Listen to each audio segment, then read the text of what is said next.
What's going on, guys? Welcome back to the PT Coffee Cast, brought to you by The Movement. My name is Dalton, and alongside me today is my beautifully bearded friend, William. William, how are we doing today? I'm doing good, man. I've got my BioSteel, so I'm extremely hydrated. Yeah, this guy's ready. And you're also very hydrated. Yeah, I don't know whose hydration is better. You have the electrolytes in it, so Mine's got more I think you may reign supreme. Yeah, but as far as quantity, I mean, not even close, really. Yeah, no. But yeah, guys, we're excited about this episode. We're doing an interview episode. We haven't done one of these in a very long time. We used to do them all the time, if you guys remember back to the old PT Coffee Cast days. But we're super excited to have Yara on the podcast today. She was one of the participants in the first round of the mentorship. So we're super excited to have her on to talk just a little bit about herself, about clinical practice, and then obviously how her experience went with the mentorship. So Yara, welcome to the show.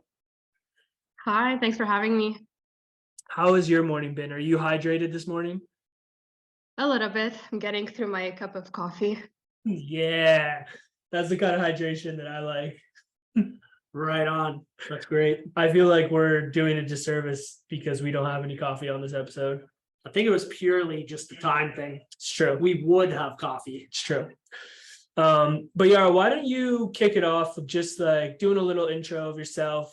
Maybe how long you've been practicing as a clinician, where you went to physio school, all that fun stuff. Sure. So I'm Yara. I'm a new grad physiotherapist. I've graduated last year, so it's been less than a year that I've been currently practicing.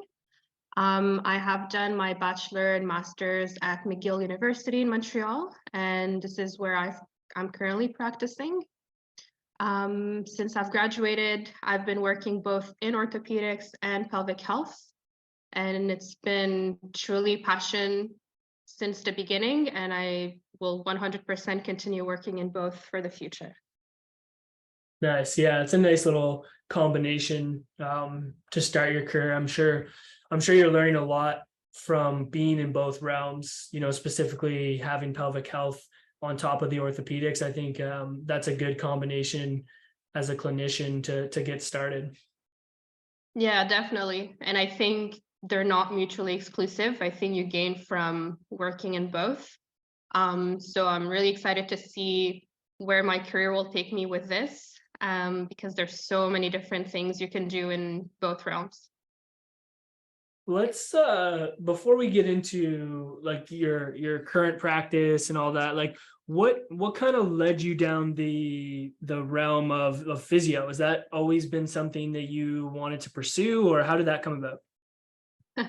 Not really. So I come from a Middle Eastern family, so it's always been kind of doctor, lawyer, engineer type of career path for everyone.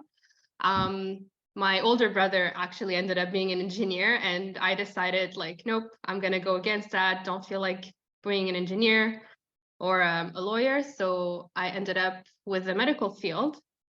And I didn't see myself practicing as a doctor, not really the path I was looking for myself. I've always been involved in sports, been training since I'm 16, and I've kind of developed a passion for it. So I was like, what can I do in the medical field that can kind of bridge with sports? And this is how I discovered physio. And I think like a lot of physios going in is like, oh, I want to practice in sports physio when I graduate. And then as I'm graduating, I'm doing absolutely not that. I'm doing more pelvic health stuff. So it's kind of ironic how it ended up turning out. Yeah, for sure. What kind of led you then into the realm of like pelvic health? Like, I mean, I guess you still get like the injury, side of things with like people in sport, probably through both realms, but for sure with your outpatient like orthopedics. But like what kind of, led to that shift, and how has that been so far? So in the masters, we actually have a choice at some point to have a specialized course. One of them was pelvic health, specifically urinary incontinence. And looking at all my options, that was the one, I guess, that piqued the most interest in me. It's something that we had never seen before in the bachelor, and I didn't feel like doing another orthopedic course, to be honest. And through the course, discovered like kind of a new passion, learned so much about how there's a lack of awareness regarding pelvic health issues. And I think it's that lack of awareness and the possibility of being able to make a difference in people's life that really made me continue down that career path after I graduated. And I absolutely do not regret following that. Going to work kind of every day, helping people with pelvic health issues, the most rewarding thing, because you realize that people come to you and they've been dealing with this for years, not knowing that pelvic health physiotherapists exist. I think Dalton and I could really tell right from the beginning that you were someone that was just really passionate about what you do. I'm curious, like, what you love most about what you get to do. Pelvic health specific or just in general? General, yeah. Like, what makes you so? What do you enjoy so much about going to work and helping people and being a physiotherapist? It's a tough question. I think what I really like, what gets me up in the morning is being able to make a change in people's life, even if that change is tiny. If I can see someone and then they get out of the session learning something new about their body, about their way of managing their symptoms or their condition, then that's what drives me. I want to be able to do some change for the best. Obviously, I try my best with that, so that people can have a better quality of life at the end of the day. Yeah, I love that. That's great. And I mean, you do and can have such a big impact on people's lives. And it's something that, as a new grad myself, or even as a student, you always like hope that that is what's going to happen. Like when you go out into clinical practice. And now that, I've been doing this going on like 5 years, like I think now more than ever, I realize how much we all can impact people.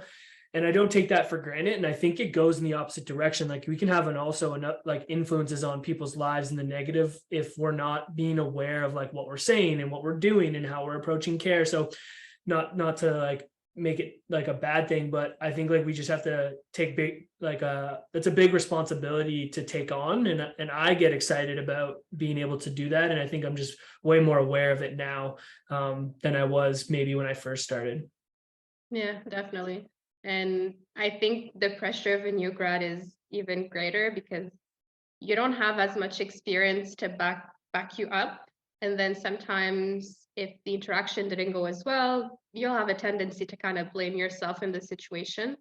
But I've come to learn that sometimes it's not you and you just have to accept it. You're not going to be able to help everyone. And the sooner we accept that, the sooner we'll be able to just move on and then try to help the next person that comes our way. Yeah, it's a big mindset shift and something that's like really good to identify and grasp on and young in your career. I think that that's great that you're thinking that way. And I guess maybe my question for you would be, you get done school, you're doing your thing, and then now you're like out in practice, which I'm sure you can attest to this is like a totally different world. How was that transition, and what were some of the things that both you found went really well, but also maybe that you had some challenges with getting started? Not gonna lie, the transition was rough. Like what you learn in school is textbook most of the time, and then you have your clinicals that try to prepare you for real-time practice, but like every clinic will operate a little bit differently. So unless you've done your clinical placement in the clinic, you're going to work out, you're just going to go there and it's going to be just learning from scratch. The most challenging thing that I found was the patient interaction. So at school, we learn a lot about diagnoses, special tests, like all the clinical side of things. But how to talk to patients, how to talk to people, we have not, in my opinion, like we haven't seen that enough. And sure, you can practice in your clinicals, the interaction and all of that, but you don't get as much feedback from your instructor most of the time regarding like your communication skills. A lot of the time they're going to rate you on how you've done a test or how you've kind of created your clinical impression and all of that. So that was a really tough thing for me to learn on my own as I was starting. And you have to learn one patient at a time, and that is just with time and practice.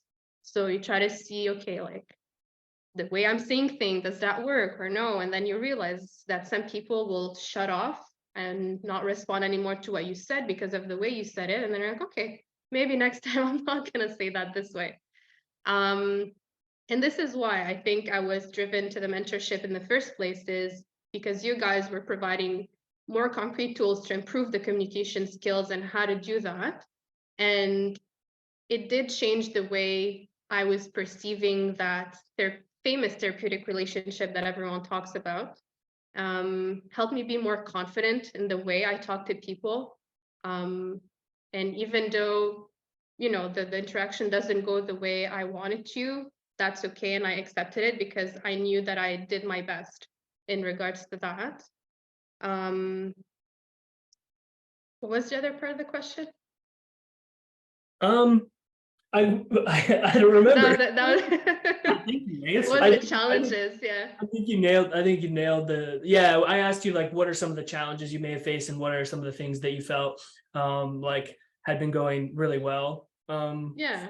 As you The going well, definitely the special test and all of that, like you can review, and there was a lot of pressure and like having to memorize everything, but you get out of school, you're gonna forget half of the things you've learned, and I'm honest about it, I don't know everything.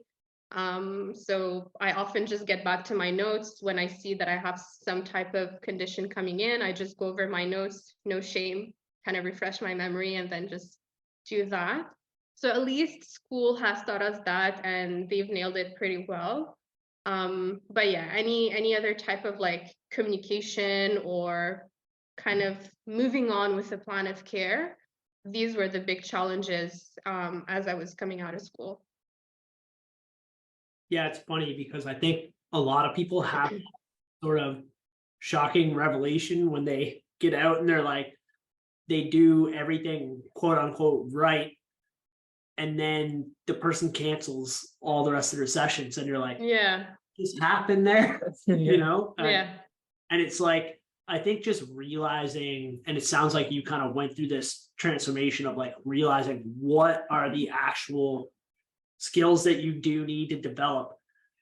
And I think what we see a lot of is like people get out and they think, because they're seeing that happen, they think what they need is to go take more courses that are like, you know, going to help, like taping courses or acupuncture. And if they just get the right tools, that's going to solve that problem. yeah, definitely. And I've been there. Like I got out of school, I'm like, there's so much more I want to learn, because you're getting out of 4 or 5 years of school, and then you're like, okay, this is it, go work. But you feel like you're in this constant state of learning, and you want to like go after the next course. You want to keep learning. I think that never fully goes away, but I think it's more the narrative of why am I taking this course that changed for me. There's still a ton of courses I want to take because there's so much more I want to learn, especially in the pelvic health realm, but I'm not taking them just so that I can have more tools to kind of work with. It's more so that I can widen who I can work with and be more confident with that. So that definitely changed my mindset, and I'm pretty happy that it happened earlier on, because budget for continuing education is not unlimited, and I'm okay now postponing some of the courses for the next couple of years. I am glad that I went with this mentorship particularly, because the skill we learned, I think the earlier you learn them, the better you're going to become at your communication skill, confident in what you already have. And then after that, you can add other courses. You can learn more to widen the like what you're learning, who you can work with, definitely. Yeah, I'd be curious, like, what do you think gave you more, like you've mentioned, like having more confidence in like communicating with your clients, having been able to spend a decent amount of time with you, Yara, through the mentorship, like I think even prior to you going through the mentorship as a communicator, you're very good. Like you're good with your words, you know how to like articulate yourself. So is there something in particular that you've noticed has given you more confidence in terms of like delivering those things to your clients, or is it just communication itself you feel like you've improved on? It's funny they say that because I don't feel like a confident communicator. So it shows that sometimes the perception of things, like how you perceive yourself, maybe I just needed this mentorship to kind of confirm that. But my problem is I talk a lot. So I think what helped me is learn not to talk as much and then to let the other person talk more and just be comfortable with silence. That's the main thing. And let the other person talk. And when that happened, that shift happened, you can see the way people perceive the session change, because then it's not just you like telling so many things and educating and dumping things on top of them and the person leaving the session overwhelmed. I've had so many people tell me like, thank you for listening. This is the first time I feel like someone just listened to my problems. Even if I hadn't provided any solution, that's all they wanted, is someone to hear them, because they've been probably through a couple more previous healthcare professionals that it was just kind of a quick session, didn't really listen to the issue, got dismissed. So the power of not talking is that one thing that I think took away mainly from the mentorship for me personally, because that's the opposite that needed to happen, not talk more, it was talking less. You think it's like a shift in mindset in terms of like, we talked a lot about what you're trying to get from certain sessions. And, when you're talking before, you're saying how like in school, it's like all these tests, all these like special tests, all these like things like that. Like, was there a shift in that sense that led you to that sort of communication transformation that you had? Yeah, a little bit. So I think we've talked about this in the mentorship, how like for the first evaluation, we try to get like everything done at once because that's how we're taught. We need to go through everything to be able to have a good diagnosis, and learning that you don't have to. Like if you've explained your plan of care well to the person, you should have a couple more session booked with them. So having those extra couple of session gives you time to finish your evaluation if you don't do it from the first evaluation, from the first time. And I became more kind of picky in what I do, more picky about what I say. And I don't feel that pressure anymore to just get everything done. So in the back of my mind, I have like a bullet list of all of the things I want to go through with that person. But then I start to prioritize that list. And I'm like, okay, I just have, let's say, 20 minutes left with this session. What is the most important thing that I need to discuss for them to go home and kind of apply that? Even if I know there's 10,000 other things we need to work on, what's the number one priority regarding what they came in and said to me? So sometimes I have my plan in my mind, but then the person is going to come and have gone through a different issue that week. Then I just switch a little bit the priority and then give them one thing to work on. And that has helped a lot. And I've kind of tried and tested with a lot of my patients lately. And the more you give someone, the more you try to help. Sometimes it can be counterproductive. So picking one item or two items and just focus on that, they're going to take away so much more from it than you trying to dump everything at once at them.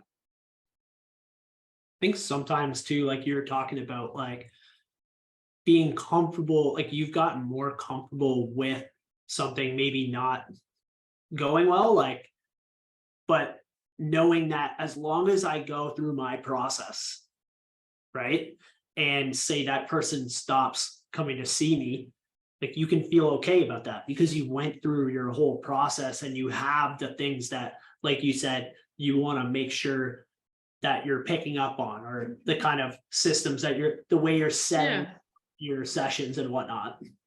Yeah. And I've lost people after the first evaluation, and sometimes I'm like, was it me? Did I do something? And now what I do is I kind of follow up with that person. I wouldn't do that before because then I'm a little bit shy. Sometimes I don't want to kind of disturb the person or, but now I follow up because I want some honest feedback. Like, was there something better that I could have done for you to come back? Or was it something that happened during the session?